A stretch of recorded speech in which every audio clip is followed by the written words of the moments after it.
3 fokus. Assalamualaikum warahmatullahi wabarakatuh. Balik lagi ke channel Santri Tobat TV. Kita sekarang ke sesi ngoling ya, ngobrol sambil konseling. Karena di setiap obrolan pasti ada pengetahuan. Udah sama teman gua, beliau berprofesi yang sangat mulia, double profesi, tapi sama artinya, ustadz dan guru. Ustadz di kampungnya di musola, dan guru di salah satu SD negeri. Ya, ini Ustadz Ahmad Yasir Maskur, SPD I. Jadi assalamualaikum Ustadz. Waalaikumsalam. Kaifa halukum? Alhamdulillah. Baik ya. Jadi ini kita dari bawah dulu Ustadz ya. Iya. Manggil Ustadz aja nih ya. Iya, nggak apa-apa. Nggak apa-apa ya. Jadi manggilnya Ustadz aja Ashab ya. Jadi Ustadz ini kok bisa gitu mau jadi Ustadz itu kenapa gitu loh? Apa karena lulusan pesantren? Apa ada turunan keluarga, orang tua apa gimana? Kalau dari keluarga saya sendiri sih nggak ada yang jadi ustadz, nggak ada yang jadi guru. Terus kok bisa antum nih bisa uduk-uduk jadi guru itu? Dan yang di pesantren pun juga hanya saya sendiri. Oh gitu? Iya. Temen bapak nggak jadi ustadz ya? Teman ustadz ya? Kenapa? Teman ustadz nggak? Teman ustadz nih, teman satu pesantren tuh yang lulus bareng nggak jadi ustadz? Ada yang jadi ustadz, ada yang jadi guru. Apa lulusan enggak? Maksudnya gini loh. Ustadz itu kan gimana ya? Pangkat apa sebutan apa profesi gitu loh? Kalau itu, guru itu kan profesi. Ustadz. Kalau ustadz itu hanya ya sebutan aja. Sebutan. Karena kita mengajar agama. Bukan karena lulusan pesantren otomatis jadi ustadz. Bukan. Jadi nggak semua lulusan pesantren jadi ustadz. Nggak semua lulusan pesantren jadi ustadz. Kayak tergantung minat. Oh, tergantung minat. Tergantung minat. Saya sendiri pun nggak minat buat jadi guru, apalagi jadi ustadz. Jadi guru apa jadi ustadz? Iya. Guru. Dan saya nggak percaya kalau saya itu jadi guru, karena saya itu sebenarnya orang yang pemalu. Dan orang yang paling senang menyendiri.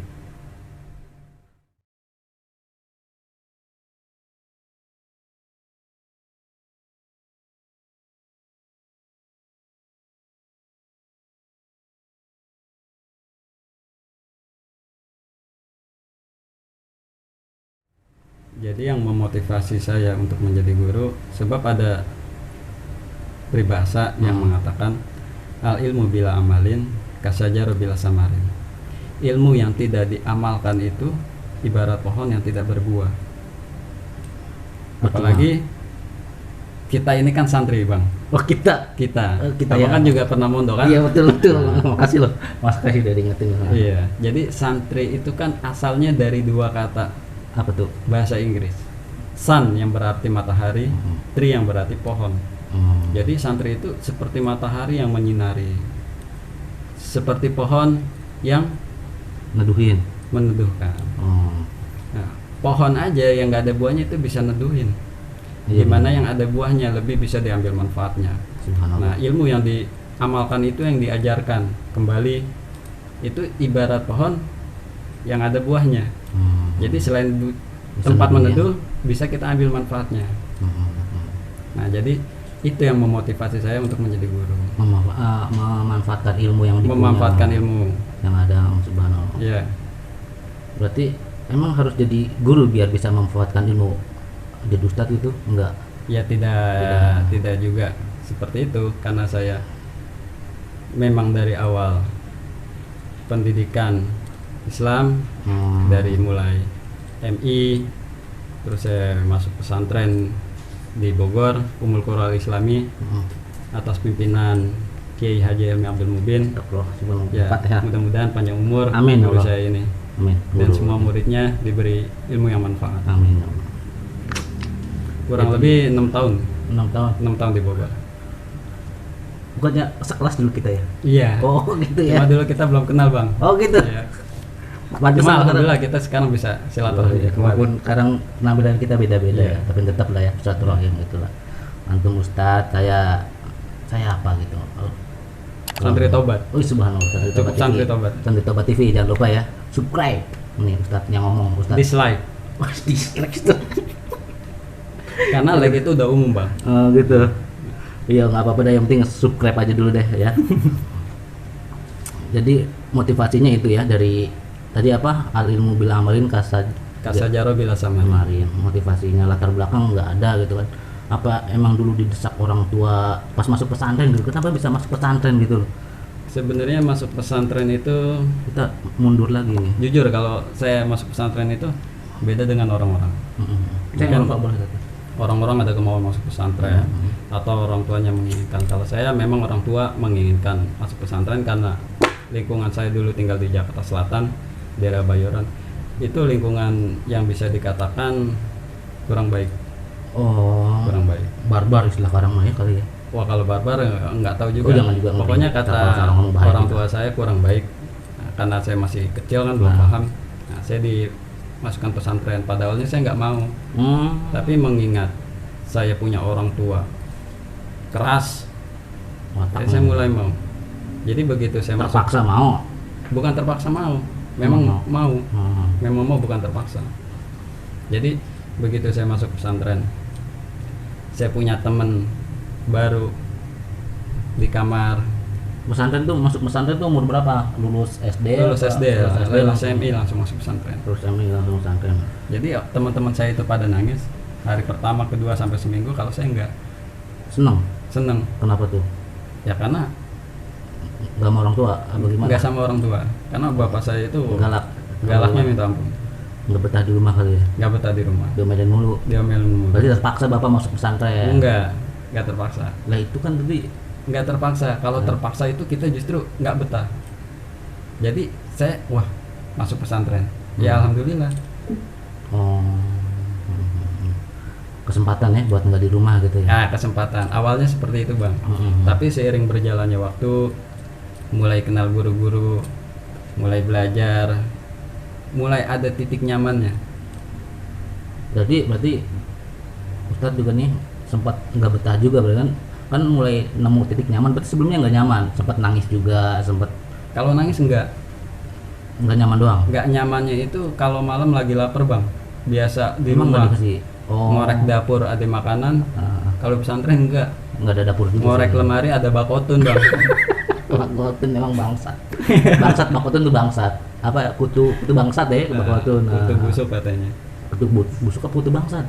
Ya pokoknya kayak abang dah. Iya dah. Udah makasih lo ya. Jadi gitu ya motivasi masuk pesantren itu baru masuk langsung nemu titik nyamannya itu kenapa? Karena guru-guru tadi apa gimana? Ya karena guru-guru. Ngasih tahu gimana? Ditambah saya punya motivasi. kiai selalu memberi motivasi kepada semua santrinya. Mungkin abang sendiri juga tahu. Oh gitu, saya lupa soalnya. Wah lupa. Saya lupa, saya ingetnya ya itulah mungkin ke judul apa kalau saya nih ya. Terus kebersamaannya dalam makan coba, itu kalau itu ya saya di ingat. pesantren itu satu nampan itu rame-rame. Apalagi dulu kita masih zaman pesantren itu kan ketemu ayam itu sebulan sekali hari Jumat. Ayam matang tuh. Ayam matang ayam matang. di sayur kuning. Apa sebutannya apa tuh kalau nggak salah tuh? Ada jajah. Ada jajah. Jadi asubuhul baido bisalatu walailu dajaja bil ma'ruf. iya. Lazid kan ya ada selawatnya ya. Ada tuh. Iya betul. Saya kalau masalah kebersamaannya ingat ilmunya saya lupa. Oh iya punya lupa. Saya lupa ilmunya. Jadi agak-agak gimana gitu Ustaz ya. Makanya saya nggak jadi Ustaz Ya. gitu. Kemudian dari pesantren memang saya melanjutkan sekolah lagi di Malang niatnya. Lulus Sambil pesantren, lulus di lulus Bogor. dari Bogor langsung ke Malang Jawa Timur ke Memperdalam ilmu agama. ya, salah satu pondok pesantren di sana. Padahal tadi latar belakang nggak ada dari orang tua, itu nggak ada ustadz, nggak ada guru agama gitu, tapi kok lulus pesantren langsung pengen lulusin memperdalam ilmu agama lagi ke pesantren salafi kan dari di Yeah. Malang. Itu apa motivasinya kok? Karena di pesantren makin yakin untuk memperdalam itu atau gimana? Ya karena saya memang senang belajar ilmu agama tuh senang. Belajar ilmu agama. Senang. Kan ada orang yang senang belajar ilmu bahasa, matematika. Kalau saya senang belajar ilmu agama. Nah, di sana di Malang cuma nggak lama. nggak lama karena agak sulit juga mencari kampus di sana karena saya di sana juga tinggalnya di pesantren, dan dari pesantren itu ke kampus itu lumayan jauh dan tidak ada kendaraan pada saat itu. Akhirnya berjalan kurang lebih 1 tahun, akhirnya orang tua mulai nelpon dan mengambil keputusan untuk balik lagi ke Kuliah Depok. tuh di Malang. Kuliah di mana? Ya jadi nggak jadi kuliah di Malang. Oh, tadinya pengen kuliah di Ya, Malang. kuliah di Malang. Berarti walaupun kalau Saya kuliah di Malang, cuma saya nggak mau ngekos. Saya tinggal di pesantren, tapi sambil kuliah. Oh, Nah, yang pesantren saya tinggalin itu kampus sudah ada, tapi jarak tempuhnya dari pesantren ke kampus itu agak jauh. iya sih. Jadi kalau kalau kata orang dulu ya, mungkin kalau guru ustadz itu kan yang jarang lah, ustadz apalagi ustadz kampung itu jarang yang pendidikan formalnya tinggi gitu kan. Mungkin pendidikan secara agama oke lah, mantap, tapi secara formal tuh biasanya mentok-mentok mungkin SMA, jarang yang sampai melanjutkan S1 gitu. Ini ustadz kok sampai melanjutkan ke S1 itu gimana? Apa perlu pendidikan formal juga buat legalitas di masyarakat gitu? Kalau itu terus terang, jadi saya punya orang tua, saya punya bapak itu benar-benar memperhatikan pendidikan anak-anaknya. Padahal bapak saya sendiri itu cuma tamat SD. Tamat SD ya. Itu pun nggak tahu lulus apa enggak, Bang. Iya sih emang ya. Iya. Orang dulu sih wajar. Iya, bapak saya juga ya kerjanya supir pribadi. Nah, jadi dia sanggup untuk memberi pendidikan yang layak kepada anak-anaknya. Dari saya sendiri itu sebenarnya lebih kepada nyalak di Pesantren, Malang, ya. di Malang itu. ya, karena bapak saya ingin saya anaknya kuliah S1. Akhirnya saya ditelepon, udah pulang aja. Ya udah, akhirnya saya pulang ngambil kuliah jurusan pendidikan agama Islam. Oh, jadi sebenarnya nih bapak ini pengennya nyalap doang gitu, Pengennya nyalap aja. ngambil ilmu agama aja gitu, Iya. yang salafi gitu. Untuk formalnya nggak terlalu minat karena orang tua, jadi manut. Dan juga dibiayain. Iya, pada saat itu kan belum kerja, Bang. Oh, alhamdulillah. Jadi saya kuliah, awal kuliah itu tahun 2011 awal kuliah, lulus 2015.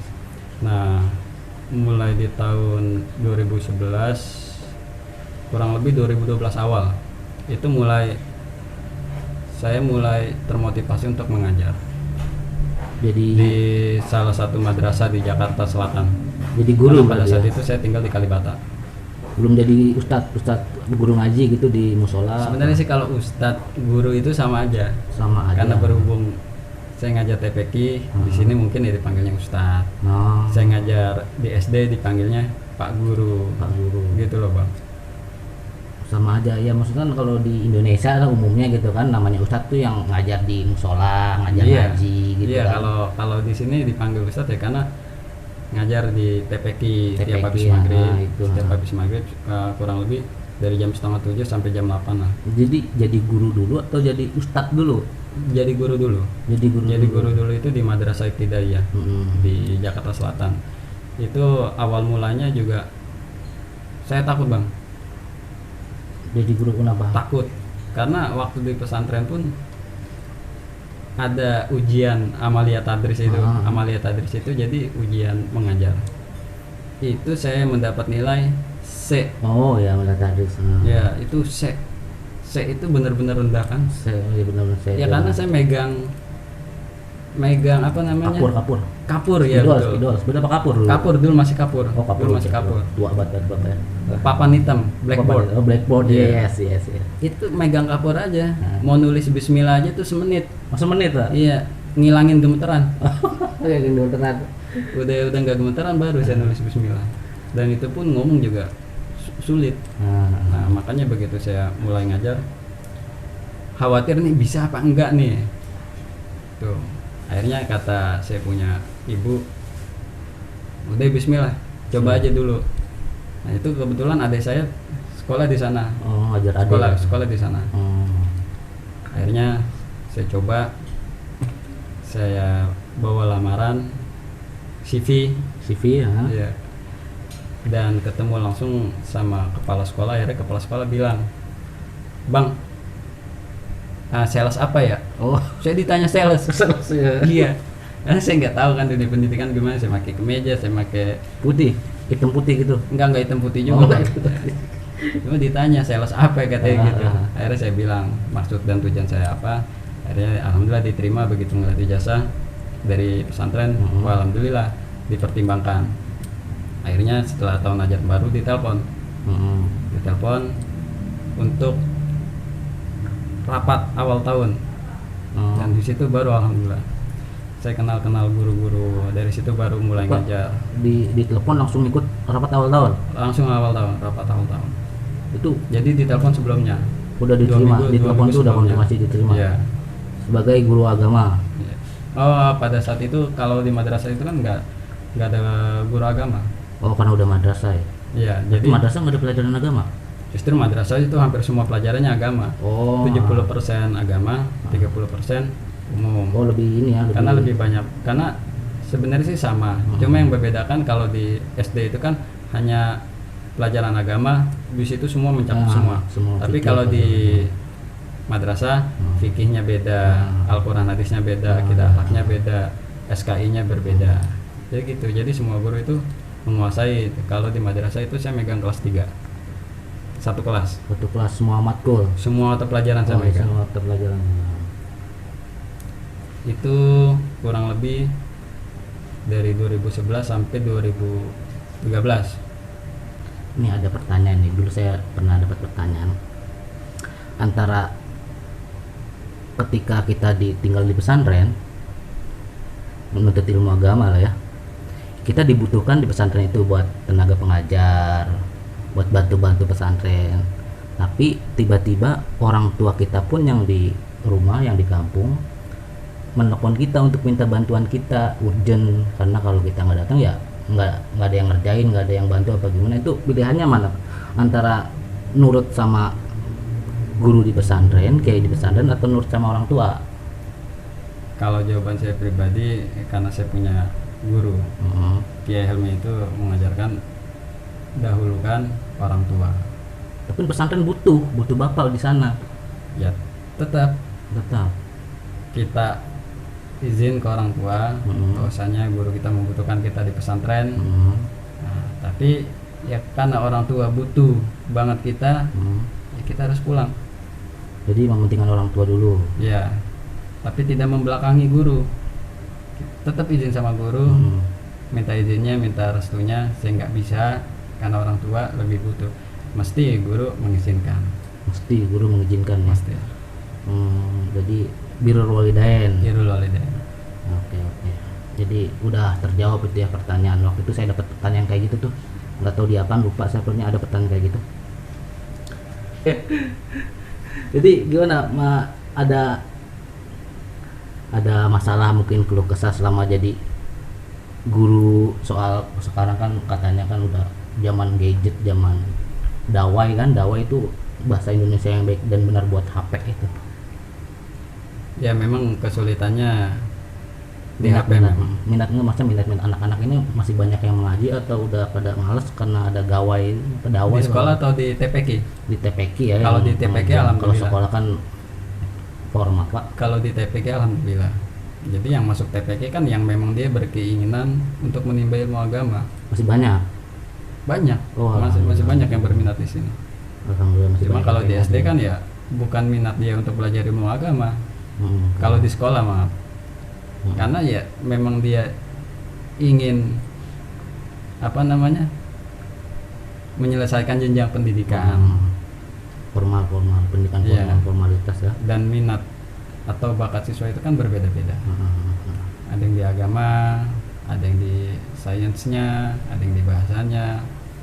Jadi walaupun sekarang udah musim digital kayak gini, teknologi udah canggih, tetap pengajian masih banyak anak-anak ya. Soalnya kan katanya sekarang anak-anak sekarang tuh udah pada kagak mau ngaji gitu kan, udah pengennya main HP aja, main TikTok apalah segala macem.